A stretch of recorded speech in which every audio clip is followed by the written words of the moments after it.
Selamat datang di Nina Talk, menyajikan topik menarik seputar self-motivation, bincang literasi, dan perspektif tentang isu-isu terkini.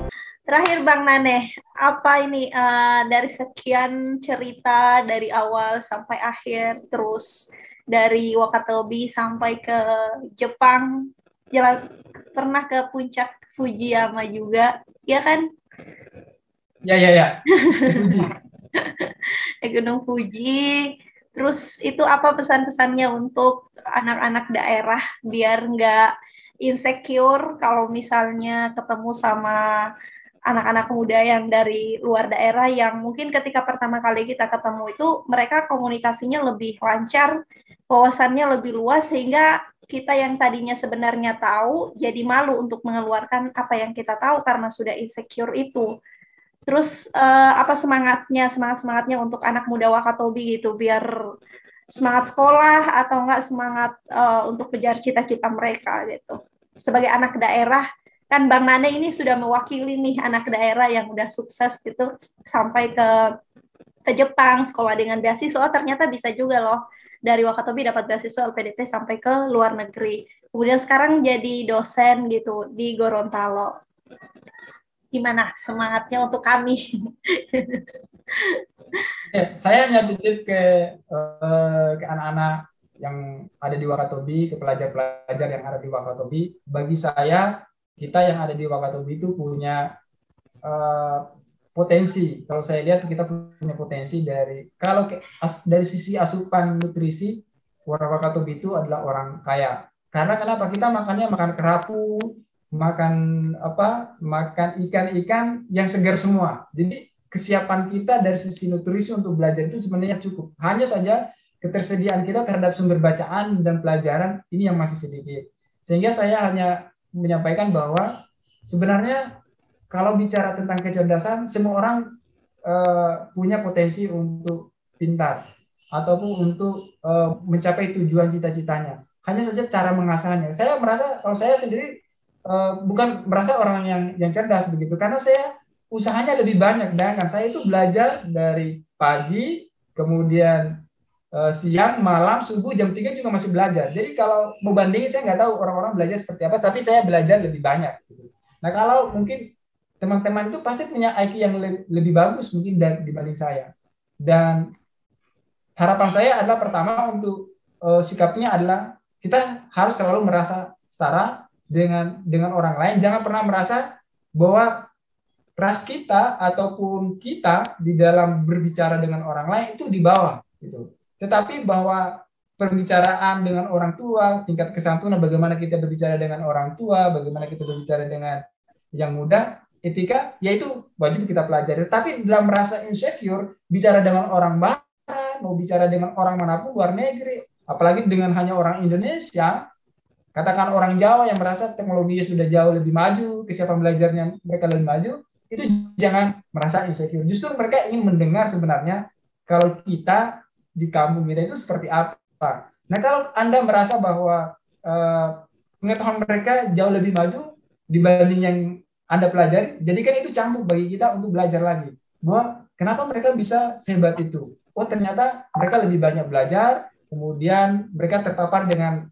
internet yang bermanfaat, mereka banyak gunakan. Nah sekarang pilih kesempatan itu. Kalau Anda merasa di Wakatobi tidak membesarkan Anda karena kesiapan teknologi internetnya tidak bagus, kelak punyalah cita-cita untuk belajar di daerah atau di kota di mana mimpi Anda itu bisa tercapai. Saya yakin di angkatan saya, mungkin teman-teman saya juga punya banyak anak-anak yang cerdas, cuma mereka belajar bukan di tempat yang tepat. Jadi seperti benih yang unggul tapi tumbuhnya bukan di tempat yang tepat, sehingga dia tidak tumbuh dengan baik. Nah, jadi kalau saya ingin mengembangkan diri, pilihlah tempat di mana Anda merasa Anda bisa akan dibesarkan dengan baik. Saya bersyukur bisa besar seperti benih yang tumbuh di tempat yang tepat. Gitu. Saya merasanya seperti itu sebenarnya. Kalau mungkin saya sekolah mungkin di bau-bau atau mungkin sekolah di ke arah timur yang kesiapan fasilitasnya tidak bagus, kemudian kampusnya untuk program-programnya tidak bagus, mungkin saya tidak ada pada posisi saat ini. Tapi saya juga dibesarkan oleh lingkungan saya, kemudian motivasi. Jadi itu aja sebenarnya yang bisa membangun kita semua untuk terus mencapai cita-cita kita. Saya masih punya banyak cita-cita yang bisa capai, teman-teman juga punya banyak cita-cita, karena itu teruslah belajar bahwa apa yang kita raih hari ini kan adalah bonus-bonus apa yang kita lakukan, ya. Iya, iya. Anda pasti meraih cita-cita selagi Anda punya usaha. Itu aja saya kira yang saya titipkan, jaga motivasinya, kemudian selalu merasa setara dengan orang lain. Jangan merasa Anda di bawah Anda, karena kalau sudah ada Anda merasa sudah di bawah Anda, apa yang Anda ketahui itu tidak nyaman di luar Anda menyampaikan kepada orang lain. Gitu. Ya, ya, ya, ya. Makasih Bang Nane. Waktu itu saya sebenarnya pernah ketemu sama Bang Nane itu di Indonesian Student and Youth Forum. Waktu itu ada Bang Nane, bukan? Ya Indonesian. benar. Yang waktu itu saya ISYF yang waktu itu Bang Nane dapat penghargaan dari Bapak Bupati Hugua waktu itu. Nah, waktu itu saya ketemu, cuman saya juga nggak menyadari kalau ternyata yang di atas, waktu itu masih SMA, masih kelas 2. Oh, ternyata yang di atas panggung itu Bang Nane. Setelah upload yang bajunya yang orange itu, saya baru nyadar, oh, waktu itu ternyata ada Bang Nane di situ di kegiatan itu kayak gitu. baru nyadar.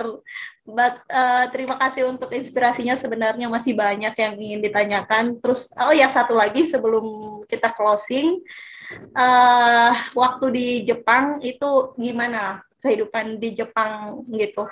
Apakah tantangan-tantangan selama belajar di Jepang, kemudian perbedaannya gitu yang dampak positif untuk Bang Nane setelah sekolah di Jepang itu apa? Di Jepang itu seperti kita ada di kehidupan yang berbeda. Seperti kita hidup di alam dongeng. Jadi kalau kita mau bandingkan dengan Indonesia, saya kadang-kadang merasa saya kayak pernah hidup di daerah yang senyaman itu, gitu. Senyaman itu, sebersih itu, seramah itu, dan orang sebaik itu. Cuma dari sisi kebudayaan tentu ada kelebihan dan kekurangannya. Gitu. Cuma dari secara keseluruhan, Jepang adalah kota yang aman, Jepang adalah kota yang nyaman untuk belajar, karena kita di sana bisa belajar dan meraih apa yang kita inginkan. Jadi kalau Jepang itu memang negara yang aman dan negara yang sangat bagus. Tentu dengan plus minusnya. Karena realitanya apa yang kita nonton di televisi dengan apa yang kita ada di sana itu nyaris berbeda. Di sana orangnya ramah-ramah begitu ya, ramah-ramah. Kemudian pola pendidikannya jauh berbeda dengan di kita. Bagaimana guru itu betul-betul menjadi sosok guru yang sangat kita idamkan, guru yang sangat ideal begitu. Ideal membimbing, kalau ada kendala dikasih tahu, kalau ada kebutuhan dibelikan sama guru kita, karena sistem pendidikannya berbeda dengan kita. Kalau di sini kita beli buku sendiri, kalau di sana itu karena dia sistemnya sistem lab, kalau kita butuh buku dibeliin dari laboratorium, kita butuh komputer dibelikan komputer untuk kita belajar. Kita duduk, kita disiapkan meja untuk ruangan belajar, wifi ada, segala kebutuhan kita ada begitu kalau di sana. Kemudian kebutuhan riset kalau S1 juga tersedia, jadi tanpa kita harus bayar untuk kebutuhan riset. Jadi itu sudah ditanggung semua. Jadi kalau mau dibanding Indonesia dari sisi manapun tidak bisa dibandingkan gitu, karena sistem pendidikan di sana dan sistem pendidikan di sini beda. Makanya justru yang paling saya ingat adalah, saya selalu bilang seperti ini, saya kalaupun dikasih uang, setelah saya merasa pendidikan di luar negeri dan saya disuruh untuk dokter di Indonesia, saya masih ingin sekali dokter di luar negeri gitu. Karena di luar negeri itu mirip sama aja, di Jepang juga sama. Karena di sana pada saat kita mau wisuda dan sebagainya itu sangat simple dan sederhana. Artinya kita tidak disibukkan pada saat ujian, kita nggak perlu menyajikan hidangan dan sebagainya. Kemudian ujian sarjana atau ujian master cuma 15 menit. Kita tidak seperti di bantai, seperti di sidang begitu. Di sana kita hanya semacam presentasi, jadi pola kursinya juga berbeda. Jadi kita seperti guru, ada di depan, profesor-profesor itu seperti peserta. Gitu. Jadi kita menjelaskan dengan pede. Jadi kita itu betul-betul dibuat seperti orang yang pede. Gitu. Jadi seperti orang profesor, sekelas profesor yang menjelaskan, padahal di bawah kita ini adalah profesor kita menjelaskan dalam waktu 15 menit.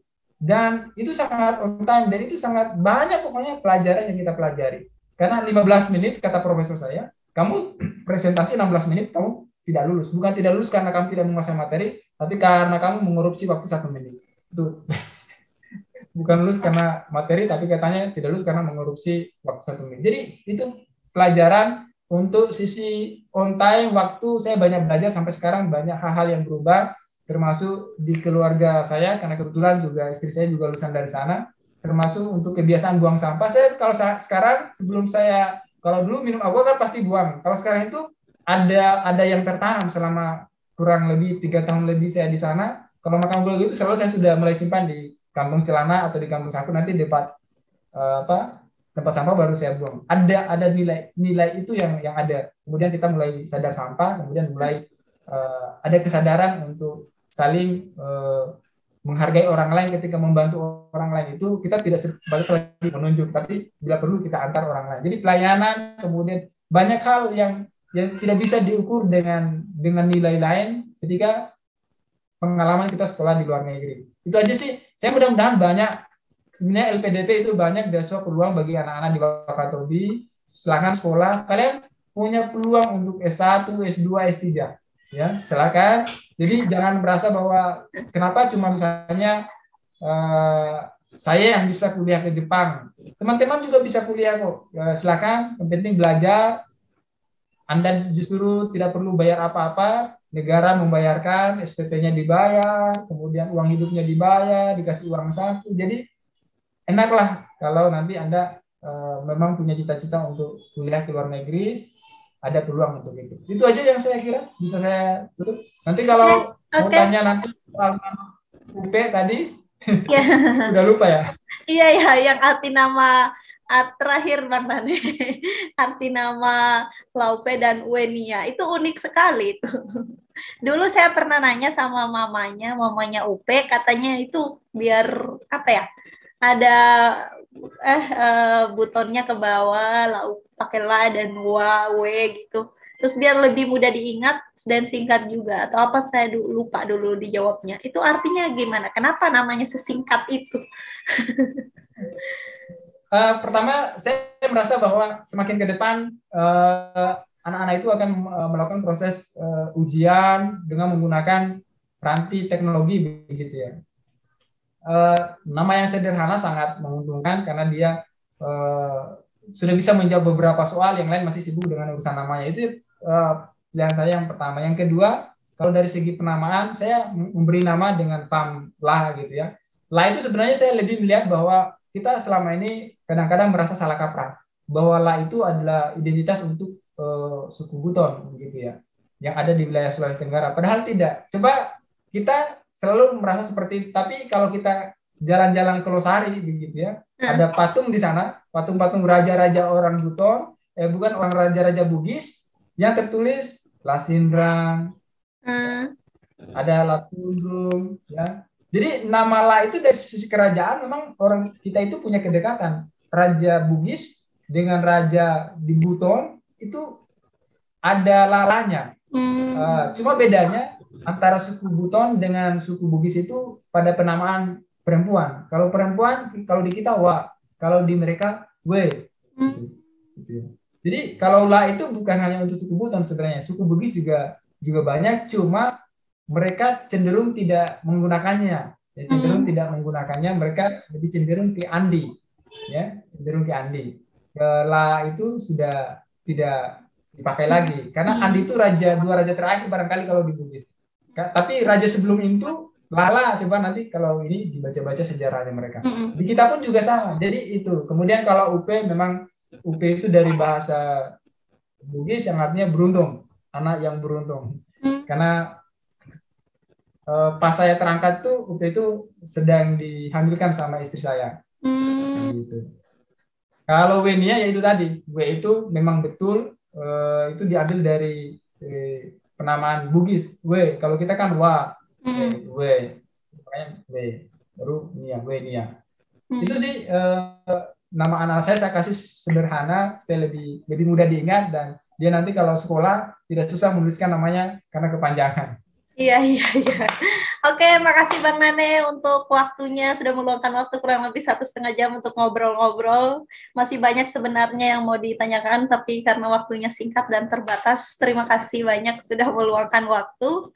Dan salam untuk UP, adik UP, sama Denia, sama Kak Kodri juga. Sampaikan salam saya, semoga saat nanti kita bisa ketemu di Tom ya. Oke, makasih Ya, Bang Upe. Ya, sukses ya, selalu. ya sama-sama. Ya, saya tutup. Assalamualaikum. Dadah. Dadah, Waalaikumsalam.